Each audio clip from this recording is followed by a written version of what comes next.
देखिए ना, हल्का पीछे हो जाएंगे बस। मैडम को धक्का दे रहे हैं सर, थोड़ा पीछे हो जाइए। काइंडली सर, मोदी सरकार शर्म करो, मोदी सरकार शर्म करो, मोदी सरकार हाय, मोदी सरकार हाय,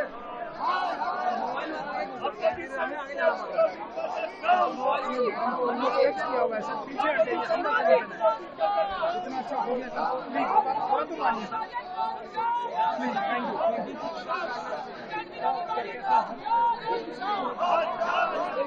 सर पीछे हो जाए सर, आप टच कर रहे हैं मैडम को, एमपी को धक्का दे रहे हैं, थोड़ा पीछे हो जाइए। रिक्वेस्ट कर रहे हैं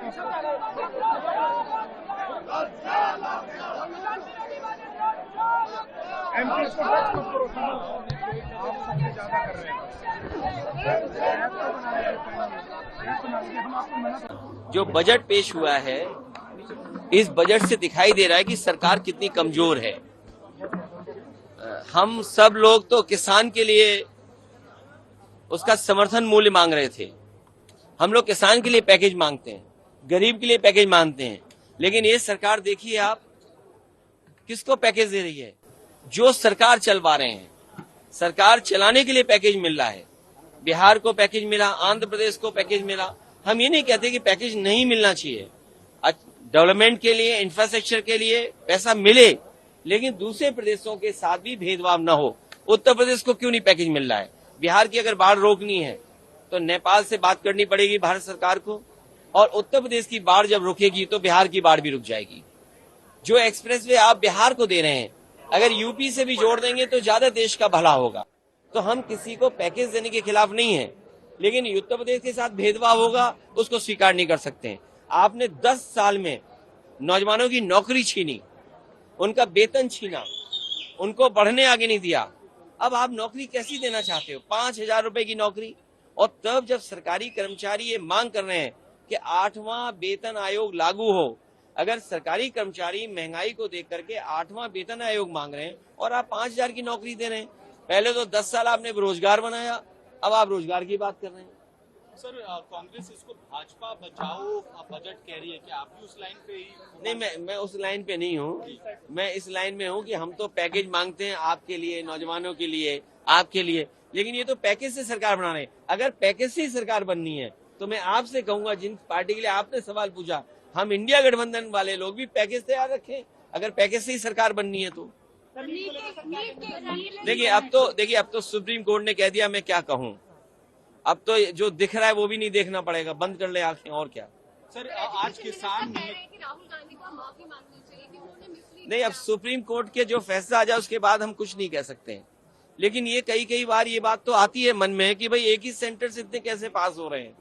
कहीं यूपी में भी एक ऐसा सेंटर हो जहाँ सबसे ज्यादा नीट में पास हो जाए, लखनऊ में क्यों ना ऐसा सेंटर हो जहाँ 6,000 बच्चे पास हो जाएं।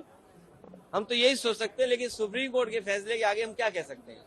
लेकिन हमारी तो सरकार से यही है, मंत्री जी से निवेदन कि मंत्री जी उत्तर प्रदेश में एक ऐसे सेंटर बनवाओ जैसे और जगह सेंटरों में पास हो रहे हैं, हमारे सेंटरों में भी पास हो बच्चे। अखिलेश जी, कल बजट पास हुआ और आज किसान लीडर ऑफ अपोजिशन से मिलने आए हैं, इंडिया ब्लॉक के पास। तो ये काम जो किसानों से मिलने का था, वित्त मंत्री को करना चाहिए था। वित्त मंत्री मिलती किसानों से तो किसानों का भला होता। और आप देखिए ना, मंच पे क्या भाषण देते हैं और आपके बजट में क्या आता है। हम ये कह रहे हैं कि आप सच बोलिए, देश को गुमराह मत करिए। यूथ को जो आपने प्रॉमिस किया है नौकरियों का, जो पहले से लोग वेट कर रहे हैं, क्या उनको भी अकोमोडेट करके किया है या ये अलग से 50,000 है? ये सब बेकार की बात है। How are you going to create these jobs? States को तो आपने कुछ दिया नहीं, बिहार को भी गुमराही किया है। क्या दिया है बिहार को? बहुत खुश हो रहे हैं बिहार के लोग। नमस्ते। बजट से कुछ भी नहीं मिला, और तो और 2 घंटे के भाषण में राजस्थान का नाम भी नहीं लिया। और इस बजट से जो उम्मीद थी देश के नौजवानों को, किसानों को, वो हताशा लगी। बढ़ती महंगाई, पेट्रोल डीजल की बढ़ती दरें, और ओपीएस जो ओल्ड पेंशन स्कीम है, इसको लागू इनको करना चाहिए था। और जिस तरह किसानों की आय दुगनी करने की बात की, उसका जिक्र इस बजट के अंदर नहीं है। और जिन जिन प्रदेशों के अंदर चुनाव भारतीय जनता पार्टी हारी है, राजस्थान, पंजाब, हरियाणा, उत्तर प्रदेश, इनके साथ सौतेला व्यवहार किया, जिनको विशेष पैकेज दिया, हम उनका विरोध नहीं कर रहे, लेकिन हमें भी विशेष पैकेज इनको देना चाहिए था।